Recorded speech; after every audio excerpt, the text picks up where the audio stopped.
Boa noite a todos, irmãos de Ideal Espírita. Na noite de hoje, nós faremos um estudo comentado a respeito do livro Contos e Apólogos, de Chico Xavier, pelo espírito Irmão X. Eu farei um pequeno resumo da história, primeiramente, e depois destacarei 3 pontos principais da mesma. O título da mensagem é O Exame da Caridade. Então a história começa da seguinte forma. Havia 3 amigos, Ramires, Pires e Martins, que viviam em uma cidade populosa do Brasil. Inspirados no Espiritismo Consolador, eles decidiram fundar um núcleo doutrinário que tinha como objetivo o estudo da verdadeira caridade cristã. Então, vários companheiros foram juntando-se a eles nesse estudo, após algum tempo, bastante benfeitores espirituais atraídos pela causa também decidiram cooperar com esses estudos. Porém, uma benfeitora se destaca entre todos que estavam ali participando. Era a benfeitora chamada Custódia, que tomou para si a responsabilidade de guiar aqueles 3 amigos durante esses estudos do núcleo doutrinário. Então ela era responsável por organizar, mantê-los inspirados e, de acordo com o que a própria benfeitora espiritual Custódia relata ao irmão X, ela o fez porque ela viu ali uma semente muito promissora daqueles 3 amigos, que em breve tempo daria bons frutos. Seria o alimento para as pessoas famintas e seria o refúgio tranquilo para as pessoas que estavam sofrendo. Então o tempo foi passando, esse núcleo doutrinário foi aumentando cada vez mais benfeitores espirituais também atraídos a essa causa de estudo, e eles faziam, esses 3 amigos, principalmente, muitas interpretações de livros magníficas, faziam discursos realmente emocionantes que tocavam os corações das pessoas. E também as orações eram feitas de maneira tão magnífica que as pessoas até chegavam a chorar, a se emocionarem muito, porque realmente eram orações que tocavam o coração dessas pessoas que estavam ouvindo. Então, desse modo, passaram-se alguns anos e finalmente chegaram os 10 anos de comemoração da casa. Então, a própria benfeitora Custódia pediu para que os 3 amigos fizessem uma confraternização e também orações especiais, comemorativas, por conta daqueles 10 anos. Desse modo, os 3 amigos aceitaram o pedido de Custódia e decidiram fazer uma confraternização. Então convidaram os irmãos de fé, os colaboradores daquele núcleo doutrinário, para que essa confraternização pudesse ocorrer da melhor maneira possível. Então eles também se dividiram, os 3, com o intuito de fazer um discurso cada um. Então Ramires ficou responsável por fazer o discurso da caridade e harmonia, Pires ficou responsável por fazer o discurso de caridade e iluminação, e Martins ficou responsável por fazer o discurso da caridade e humanidade. Então, eles fizeram todos os 3 os seus respectivos discursos, fizeram as orações comemorativas a pedido da própria benfeitora Custódia, e naquela confraternização estava um clima muito bom entre eles que estavam ali. Todos estavam sentindo uma paz de espírito, alguns estavam bastante emocionados por aqueles momentos e todos estavam muito felizes, era uma atmosfera muito boa naquele lugar que eles estavam confraternizando. E aí, depois de um tempo, a própria benfeitora Custódia, por intermédio de médiuns, pediu aos 3, avisando que ela iria se afastar do grupo e retornaria na próxima semana, porque ela teria uma pequena tarefa a ser realizada. Então os 3 amigos entenderam o pedido dela e ficaram tranquilos que ela retornaria na próxima semana. E aí a confraternização já estava para acabar, só faltava justamente os 3 amigos originários, e justamente eles decidiram, para aproveitar melhor aquele clima, trocarem algumas ideias, e decidiram ir a pé até suas respectivas casas, que eram próximas umas das outras. Então, para aproveitar melhor aquela paz de espírito, aquela tranquilidade que eles estavam sentindo. Nesse momento, eles vão até as suas casas a pé e após 1 quilômetro de caminhada, já estavam ali já próximos de chegar, eles avistam uma senhora idosa com uma expressão humilde, roupas limpas e trajes muito simples, que os parou e perguntou o seguinte: Senhores, por favor, me ajudem em nome da caridade. Eu estou sozinha, não conheço a cidade, porém eu tenho um trabalho a realizar aqui. Será que algum de vocês pode me abrigar em uma de suas casas? Porque eu já passa de meia-noite e eu não conheço ninguém aqui. Então Ramírez já foi prontamente dizendo o seguinte: olha, a minha mulher não entenderia essa situação. E aí Pires já complementou: olha, eu não posso te ajudar porque os meus vizinhos não entenderiam essa situação. Me desculpe.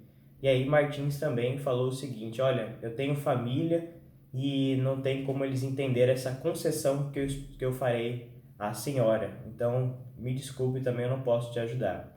Mas Ramírez teve a brilhante ideia de dar pelo menos cada um 5 cruzeiros para que ela pudesse se alojar na hospedagem mais barata possível. Então eles deram cada um 5 cruzeiros, totalizando 15 cruzeiros, e aí entregaram para essa senhora, ela agradeceu e foi embora.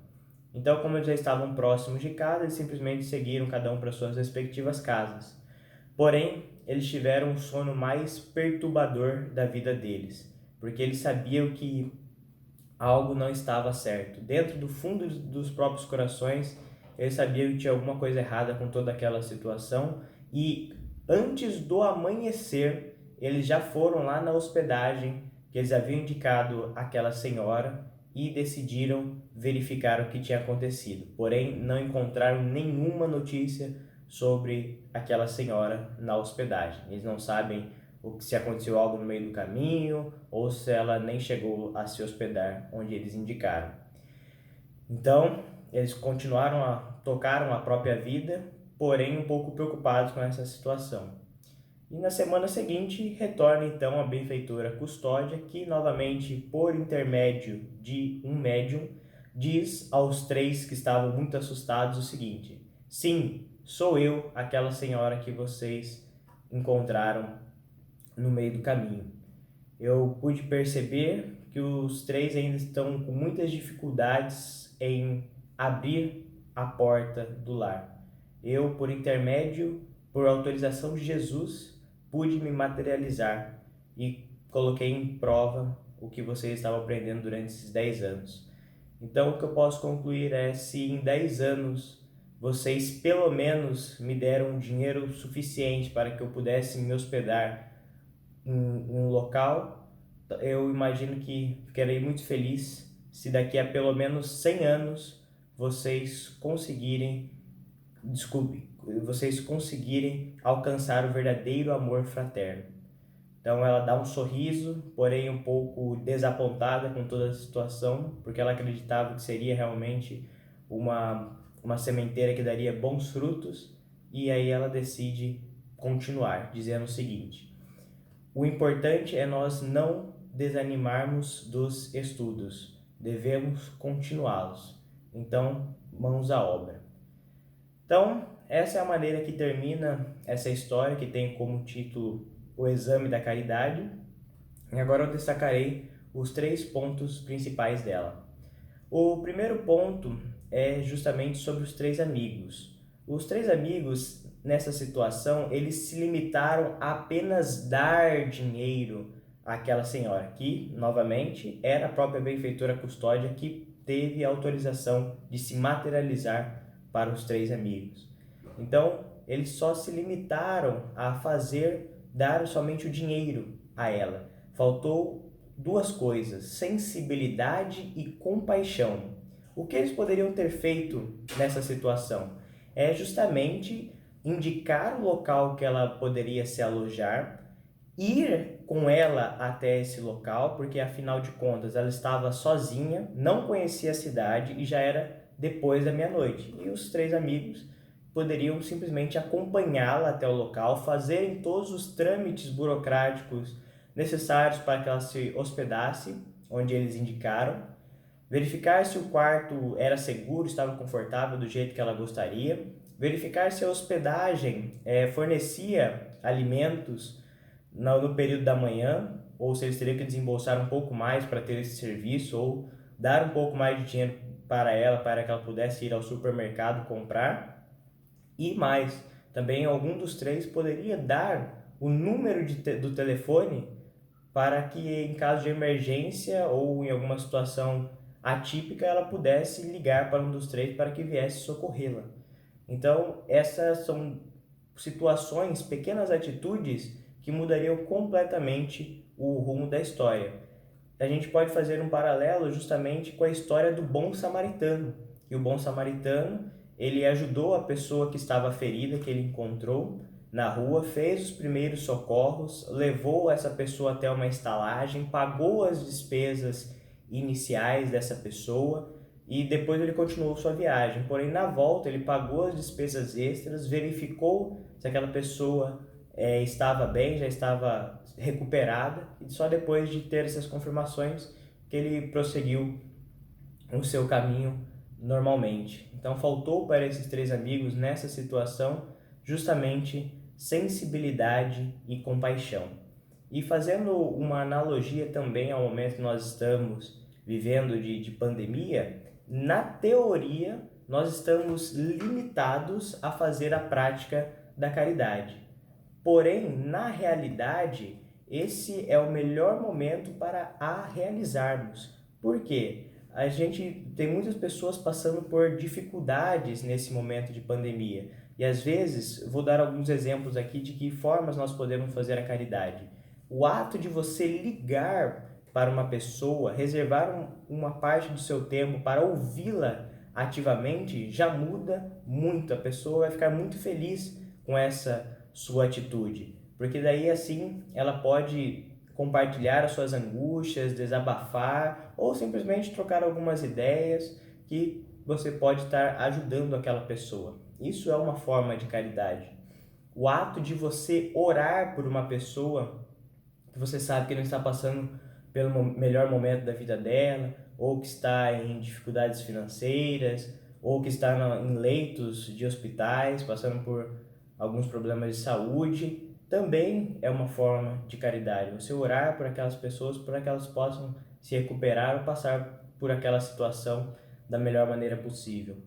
E também o ato de doar alimentos, a doação de alimentos nesse momento de pandemia é fundamental, porque tem muitas pessoas que acabaram, infelizmente, perdendo seus empregos nessa pandemia, nessa crise, e aí tem algumas outras pessoas que já estavam endividadas, se tornaram ainda mais endividadas por conta desse momento, e às vezes falta alimentos em casa, falta os medicamentos controlados necessários, às vezes se tem filhos pequenos, pode estar em dificuldade com relação a fraldas, o leite. Então, todas essas atitudes mudam a vida das pessoas que nós estamos ajudando. Esse ato de caridade nesse momento é fundamental. Então, esse é o primeiro ponto. O segundo ponto, muito interessante, é justamente a respeito das desculpas que os três amigos deram. Ramírez disse que a mulher dele não entenderia aquilo, de abrigar uma outra mulher. Pires disse que os vizinhos não entenderiam aquela situação. E Martins disse que a família dele não entenderia aquela concessão. Então, desse modo, o que nós podemos aprender com isso? Que a caridade, ela deve ser feita, o bem deve ser feito sem olhar a quem.